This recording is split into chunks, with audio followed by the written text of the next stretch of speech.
여러분의 열정을 응원합니다. 오늘은 용언, 동사, 형용사에 대해서 좀 알아보겠습니다. 자, 기본적으로 용언은 동사, 형용사거든요. 그래서 동사, 형용사의 종류에 대해서 알아볼 거고요. 그리고 동사, 형용사를 기본적으로 대부분은 그냥 겉보기에 구분이 됩니다만은 그래도 정확하게 동사와 형용사를 구분할 수 있는 몇 가지 방법에 대해서 선생님이 설명하겠습니다. 그것에 대한 문제들이 자주 출제가 되거든요. 세 번째로 용언이라고 하는 것이 우리가 일반적으로 사용하는 용언은 본용언입니다. 그런데 일반적인 기능의 용언과 달리 보조적인 기능을 하는 용언이 있어요. 이게 뭐냐면 보조용언이라고 부르는 것들입니다. 본용언과 보조용언은 분명히 기능이 다르거든요. 그래서 둘을 구분하는 것까지 해보도록 하겠습니다.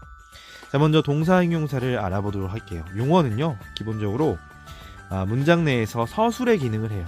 그래서 서술성을 갖는다라는 이야기 선생님이 이전에 했었습니다. 그래서 용언의 관형사형 같은 경우도 서술성을 가져서 관형어로 쓰이지만 주어라고 말할 수 있는 녀석이 반드시 그 문장 내에 있다고 이야기를 했어요. 자, 용언 그렇다는 겁니다. 용언의 종류에 동사와 형용사가 있는데, 먼저 동사는 주어의 동작이나 작용을 나타내는 거예요. 즉 움직임과 관련되어 있다라고 그냥 간단하게 생각하면 됩니다.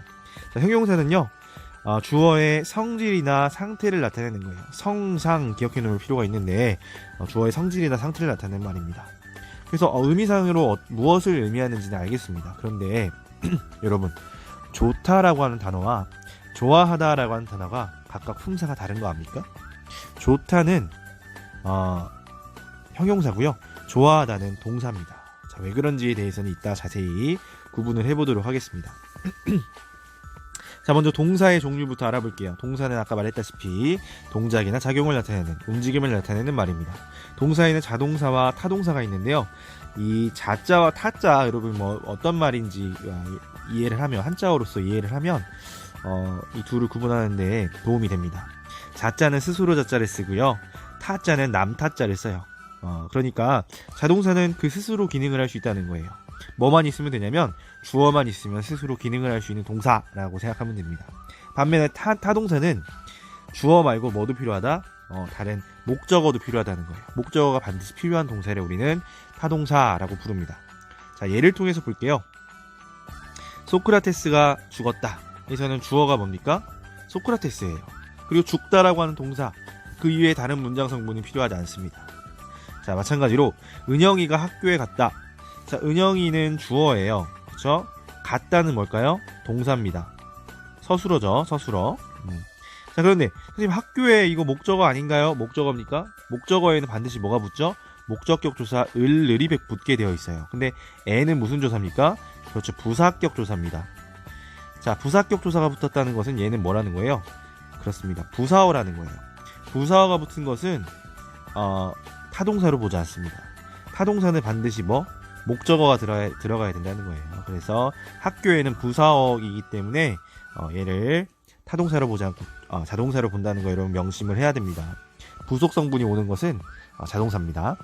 자, 타동사를 보도록 하겠습니다. 타동사는 아까 말했다시피 목적어가 있어야 돼요. 찬영이가 먹었다 라고 하면은 완전한 문장이 아니죠. 주어 서술어는 있습니다만 뭐가 없어요? 목적어가 반드시 필요해요. 그래서 이 막창을 해당하는 것이 바로 목적어고요. 이 목적어를 반드시 필요로 하기 때문에 우리가 먹다라고 하는 동사는 타동사라고 하는 겁니다. 자, 시원이가 정인이에게 줬다 라고 하면 이것도 어때요? 불완전한 문장이잖아요. 반드시 뭐가 필요합니까? 무엇을 주었는지, 그쵸?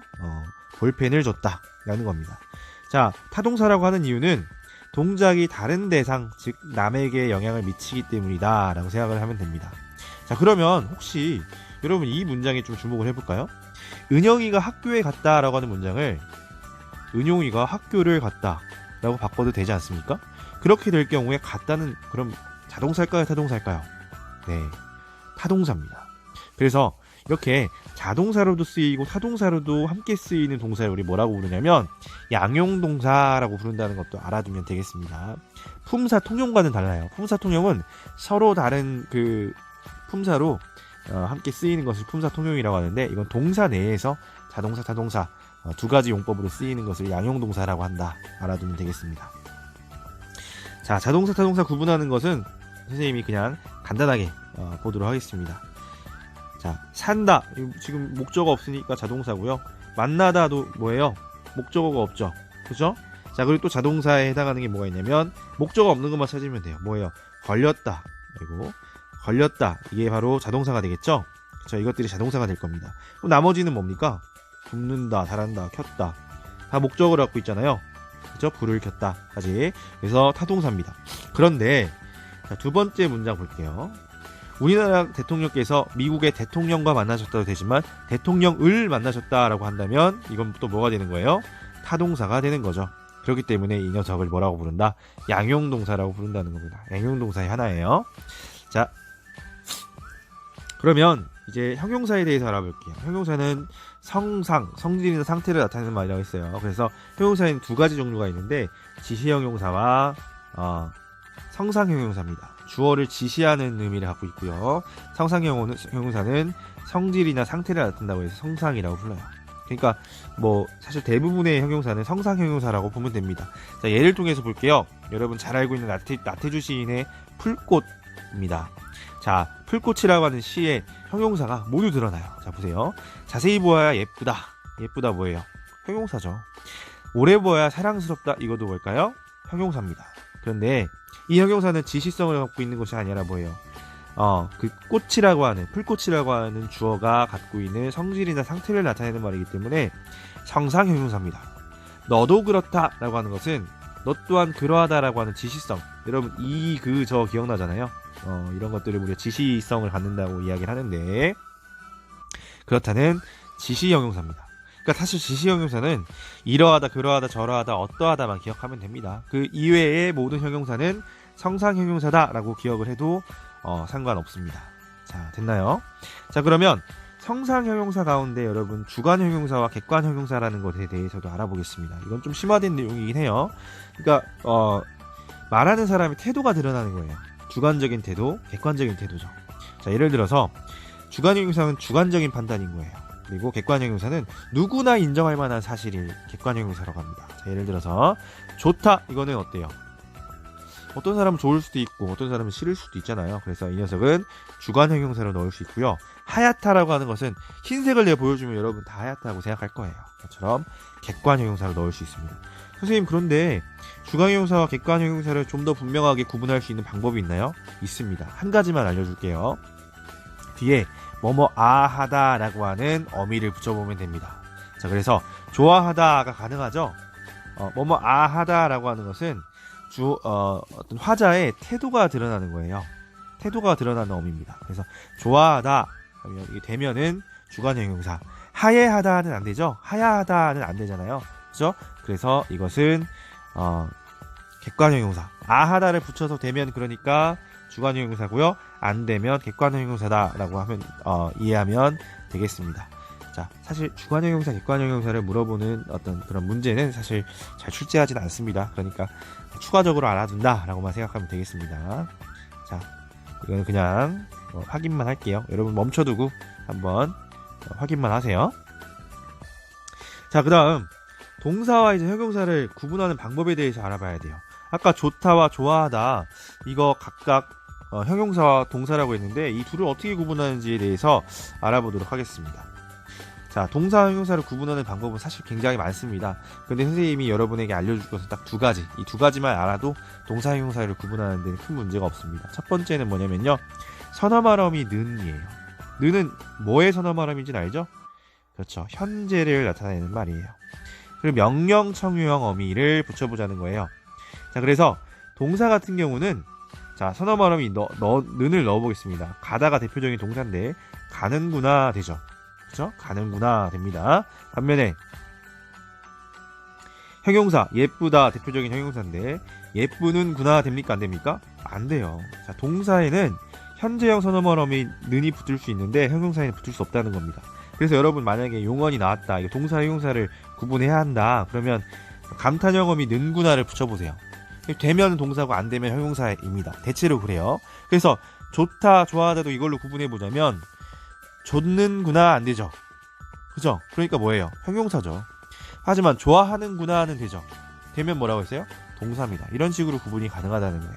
자, 그리고 명령청유형 어미는 여러분 뭐뭐 해라 그리고 뭐뭐 하자입니다. 이 두 가지로 우리 해보면 되는데, 가라, 가자 되잖아요. 그럼 동사입니다. 자, 반면에 예뻐라, 여기서 예뻐라는 명령의 의미예요. 감탄형으로는 되죠. 근데 예뻐라, 이건 명령할 수 없어요. 왜냐면 형용사라고 하는 것은 정해진 성질과 상태이기 때문에 이건 명령으로 바뀔 수 없잖아요. 하지만 가다라는 것은 움직임을 명령할 수 있잖아. 그렇죠? 그런 의미 차이가 있다고 보면 됩니다. 예쁘자, 이것도 안 되죠. 그래서 형용사는 명령청유형 어미를 사용할 수 없다. 이게 큰 특징입니다. 자, 좋자, 좋아라, 이것도 안 되잖아요. 하지만 좋아해라, 좋아하자, 이건 가능하죠. 자, 그러면 보도록 하겠습니다. 동사 형용사를 한번 구분해 볼게요. 멈춰보고 여러분이 빠르게 한번 구분해 보고 정답만 확인해 봅시다. 자, 좁히다, 이건 어떨까요? 동사예요. 사실 이거는 뭐 기르리라고 하는 목적어가 있기 때문에 바로 타동사라는 걸 알 겁니다. 자, 반면에 길이 좁다는 어때요? 좁는구나, 안 되죠. 형용사입니다. 준이가 강아지를 키우다는 어떨까요? 여기는 목적어가 있기 때문에 바로 여러분 알 겁니다. 자, 5월이가 점점 크다, 크는구나, 5월이가 점점 크는구나 되죠. 그렇죠? 그래서 얘는 동사. 여름이는 작다, 작는구나, 안 되죠. 그렇죠? 그래서 얘는 형용사. 5월이의 귀가 크다, 5월이의 귀가 크는구나 아니잖아요, 문장상. 그렇죠? 그래서 크다는 뭐예요, 여기서? 여기서 크다는 뭡니까? 형용사예요. 잠깐만, 같은 크다지만 하나는 동사, 하나는 형용사네요. 자, 자세히 이따 보겠습니다. 도엽이가 연을 날리다. 자, 연을 날리다는 뭘까요? 네, 동사입니다. 수근이는 멋있다, 이건 뭘까요? 형용사입니다. 멋있는구나, 안 되죠. 자, 크다 같은 경우는 사전을 찾아보면요, 형용사도 있고 동사도 있어요. 그러니까 이거 아까 우리가 이전에도 말했던 뭐예요? 품사 통용이다 라는 겁니다. 그 양용동사랑 다르다는 거 여러분 알죠? 양용동사는 동사 내에서 자동사, 타동사로 쓰이는 걸 양용동사라고 하고요. 형용사와 동사로 각각 쓰이는 것은 품사 통용이라고 불러야 합니다. 자, 이해됐을 거예요. 자, 그러면 넘어가겠습니다. 자, 핵심적인 내용 또 하나 볼 건데 많이 출제가 됩니다. 본용어과 보조용어에 관련된 겁니다. 자, 이 문장의 서술어가 무엇일지 한번 찾아보세요. 현지가 밥을 다 먹어간다. 여기서 간다? 가다가 서술어일까요? 아니면 먹다일까요? 아니면 둘 다일까요? 자, 두 번째 문장. 자, 이 아래 문장의 서술어. 현지가 밥을 다 먹고 갔다. 자, 간다? 먹다? 둘 다 맞을까요? 자, 한번 분석을 해볼게요. 자, 둘 다 용언인 것은 분명합니다. 용언입니다. 이걸 다른 품사로 말할 수는 없어요. 근데 이게 과연 어떤 의미를 갖고 있는지에 대해서 잘 살펴보겠습니다. 먼저 현지가 밥을 다 먹어간다. 먹고 갔다. 둘 다 용언인데요. 자, 의미를 한번 생각해 봅시다. 가다라고 하는 것이 기본적으로 우리 영어로 번역하면 고인데 이 고의 의미를 갖고 있느냐를 생각해 보자는 거예요. 아래 문장부터 볼게요. 아래 문장은 현지가 밥을 다 먹었다, 그리고 현지가 갔다라고 하는 두 개의 문장으로 구분이 되죠. 갔다, 이거 의미가 뭐예요? 고의 의미입니다. 그러니까 얘는 고의 의미예요. 고의 의미가 맞습니다. 그죠? 자, 그런데 현지가 밥을 다 먹었다, 그리고 간다. 자, 이 문장에서의 고가 가다라고 하는 의미를 쓰이고 있나요? 아니면 다른 의미를 쓰이고 있나요? 다른 의미로 쓰이고 있는 것 같죠? 어떤 의미를 쓰이고 있습니까? 진행의 의미로 쓰이고 있죠. 이것은 문법적인 기능을 하는 겁니다. 그죠? 문법적인 기능을 하고 있어요. 이런 문법적인 기능을 하는 동사를 우리가 뭐라고 하냐면 보조용언이라고 부릅니다. 반면에 얘는 똑같은 본용언인 거죠. 자, 그러니까 밑에 문장은 본용언과 본용언이 이어져 있는 것, 위에 문장은 본용언과 보조용언의 구성으로 되어 있는 겁니다. 본용어가 보조용어로 구성으로 되어 있는 문장은 굉장히 국어에서 많이 사용되는 거니까 여러분 구분할 줄 알아야 됩니다. 자, 보조용언에 대해서 설명할게요. 보조용언이라는 것은 혼자서 절대 쓰이지 못해요. 그러니까 ing라고 하는 의미를 갖고 있는 가다는요, 절대 혼자 쓰이지 못합니다. 반드시 앞에 뭐가 붙어야 돼요? 용언, 본용언이 와야 돼요. 그래서 보조적인 역할을 하기 때문에 보조용언이라고 부르는 겁니다. 여기 붙는, 그러니까 이 보조용언과 용언을 이어주는 이 어를 우리가 뭐라고 부르냐면 보조적 연결음이라고 불러요. 본용어과 보조용어를 연결하고요. 개, 지, 고 이 네 가지만 기억하면 됩니다. 자, 그러면 본용어과 보조용어를 구분하는 방법에 대해서 좀 이야기할게요. 첫 번째는 선생님이 이야기를 했습니다. 자, 현지가 밥을 다 먹고 갔다 같은 경우는 밥을 다 먹었다 그리고 현지가 갔다라고 의미로 해석이 됩니다. 반면에 현지가 밥을 다 먹어간다 라고 하는 문장은 현지가 밥을 다 먹었고 갔다라고 하는 의미가 아니라 먹고 있는 중인데 거의 그것이 완료되어 간다 그런 의미잖아요. 그렇죠? 그래서 가다라고 하는 의미가 아니라는 거예요. 무슨 말인지 알겠죠? 이렇게 두 가지로 분리할 수 없다는 게 바로 본용어과 보조용어를 구분하는 첫 번째 특징이고요. 자, 두 번째 특징. 자, 여기에 서라고 하는 여러분 어미를 넣어보세요. 서라고 하는 어미를 넣어봤을 때 현지가 밥을 다 먹어서 간다라고 하는 말 안 되죠. 그렇죠? 하지만 현지가 밥을 다 먹고서 갔다라고 하는 말은 되죠. 자, 본용어는요. 이렇게 분리할 수 없다는 본용어과 보조용어는 본용어과 보조용어는 분리할 수 없다는 것이 특징이에요. 그러니까 분리할 수 없다는 게 무슨 말이냐면 이 가운데 다른 새로운 어미를 넣을 수도 없다는 게 분리할 수 없다는 말이고요. 그리고 두 문장으로 분리할 수 없다라고 하는 것이 분리할 수 없다는 말입니다. 무슨 말인지 알겠죠? 반면에 본용어가 본용어의 구성에서는 이 서와 같은 새로운 어미를 넣어서 분리할 수도 있고요. 두 개의 문장으로도 쪼갤 수 있다는 거예요. 이게 바로 본용어와 보조용어의 차이입니다. 의미상으로도 구분을 할 수 있긴 합니다. 자, 그러면 문제를 한번 풀어보도록 하겠습니다. 이 문제 좀 여러분 애를 먹었을 것 같기도 한데 그래도 천천히 한번 보도록 하겠습니다. 자, 가는 학생의 메모이고 나는 추가로 조사한 자료래요. 가와 나를 참고해서 보기에 대해서 탐구한 내용으로 적절하지 않은 것을 보래요. 자, 이 내용은 여러분이 한번 읽어보고요. 자, 참고로 집어먹다라고 하는 단어가 지금 사전에 있네요. 자, 그러면 이건 뭐냐면 합성어라는 거예요. 그러니까 달리 말하면 이 문제에서 본용어과 본용어과 보조용어의 구성을 구분하는 문제도 되지만 합성어와의 구분 문제도 내기 때문에 함께 보자는 겁니다. 자, 먼저 기역, 니은, 디귿, 리을, 미음을 각각 볼게요. 선생님이 일단 이것이 본용어 구성인지 본용어 보조용어 구성인지 아니면 합성어인지를 살펴보겠습니다. 자, 먼저 첫 번째, 온순했던 청년들은 지레 겁을 집어먹었다. 자, 여기서 겁을 집어먹다라는 의미는 진짜 집다, 뭔가 잡다라는 의미와 진짜 먹다라는 의미예요. 그런 의미로 사용되지 않았죠. 뭐예요? 겁을 가지게 되었다라는 의미잖아요. 겁이 생겼다라는 의미로 쓰였기 때문에 얘는 새로운 의미로 만들어진 단어라고 볼 수 있어요. 즉 얘는 뭐냐면 합성어입니다. 그죠? 자, 그 다음 두 번째, 합성어는 일단 여러분 하나의 단어이기 때문에 당연히 붙였어요. 두 번째, 나는 시험 준비를 하느라 잠자는 것도 잊어먹었다 라고 했을 때, 자, 일단 여기 서를 넣어보세요. 띄었었으니까 서를 넣었을 때 됩니까? 잊어서 먹었다? 안 되죠. 그러니까 얘는 뭐예요? 보조용어의 구성이라는 것을 알 수 있습니다. 그리고 앞에 지금 내가 한 것은 먹은 게 아니라 잊은 거예요. 그렇죠? 본용어는 있다고요.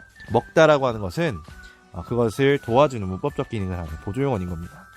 자, 디귿 보겠습니다. 그는 그녀에게 진 빚을 갚기 위해 공금을 집어먹었다? 여기서도 집고 먹은 거예요. 돈을 먹었다는 얘기예요? 진짜 목구멍으로 삼켰다는 얘기입니까? 그게 아니죠. 돈을 떼어 먹었다, 돈을 가져갔다라는 의미로 쓰이고 있어요. 그러니까 새로운 의미예요. 그러니까 뭐예요? 얘도 합성어입니다. 그죠? 자, 리을을 보겠습니다. 리을. 그는 굶주림에 지쳐 땅 위에 버려진 빵을 집어먹었다. 이건 먹은 게 맞네요. 뒤에 이 용언이 왔으니까 얘는 아마 뭐예요? 본용어과 본용어의 구성으로 볼 수 있을 것 같다라는 겁니다. 집어서 먹은 거예요. 집어서도 들어갈 수 있으니까 본용어 구성이 맞습니다. 자, 미음 보겠습니다. 그들은 서로 만나기로 했던 사실을 새까맣게 잊어먹었다라고 했는데, 자, 그들이 한 게 뭐예요? 잊은 거죠. 먹은 건 아니야. 그러니까 얘도 뭐예요? 보조용어 구성인데, 선생님 본용어 보조용어이면 띄었어야 되지 않나요? 자, 보면 알겠지만, 자, 여기 보세요. 보조용어는 띄어 쓰는 게 원칙이긴 해요. 하지만 붙여 쓰는 것도 허용합니다. 그래서 미음이 나온 것 같아요. 자, 보겠습니다. 1번, 기역은 합성어였어요. 국어사전에 등재되어 있는 합성동사이므로 두 용어는 붙여 쓴 것이겠군. 맞습니다. 자, 2번, 니은, 잊어먹었다. 잊어먹었다는 보조용어는 쓰인 거라고 했어요. 뒤에 용언으로만 문장이 성립되지 않죠. 왜? 보조용어니까. 보조용어는 혼자 쓰일 수 없다고 했어요. 따라서 두 용언이 띄어 쓴 것이겠군. 원칙적으로는 보조용어는 띄었어야 되니까 맞습니다. 디귿, 각각의 용언이 모두 주어인 그는과 호응하고 있으므로. 자, 모두 주어인 근은과 호응하려면 얘는 본용원 구성이어야 되는데 아까 말했지만 집어먹었다 이거는 뭐예요? 하나의 단어입니다. 합성어라고 했죠. 얘가 아마 틀렸을 겁니다. 자, 4번 리을은 집어먹었다. 자, 허겁지겁과 같은 다른 문장 성분이 올 수 있으므로 즉 분리할 수 있다는 얘기예요. 허겁지겁 집어서 허겁지겁 먹었다 이렇게 분리할 수 있잖아요. 요 안에 넣을 수 있잖아요. 그래서 띄어 쓴 것이겠군. 맞습니다. 얘는 본용원의 구성이죠. 자, 미음은 사전에 등재된 단어가 아니고, 그렇죠? 잊어먹다 지금 사전에 등재된 단어가 아닙니다. 뒤 용언만으로 문장이 성립되지 않아요. 그죠? 왜? 보조용언이니까. 하지만 띄었어야 하지만 그럼에도 붙여 쓴 것은 뭐다? 허용했기 때문이다. 맞습니다. 자, 이렇게 해서 문제까지 풀어봤는데요. 오늘도 역시 한 20분간 긴 설명이었습니다. 설명할 내용이 많아서 어쩔 수가 없어요. 하지만 용언 아직 갈 길이 멉니다. 다음 시간엔 용언의 활용에 대해서 자세히 알아볼 건데 오늘도 여러분 어려운 공부하느라 고생 많았습니다. 아마 질문들이 많을 거예요. 질문거리들이 있으면 얼마든지 선생님에게 와서 질문을 하면 여러분의 개별적인 성장을 선생님이 도와주도록 하겠습니다. 오늘도 고생 많았습니다. 여러분의 열정을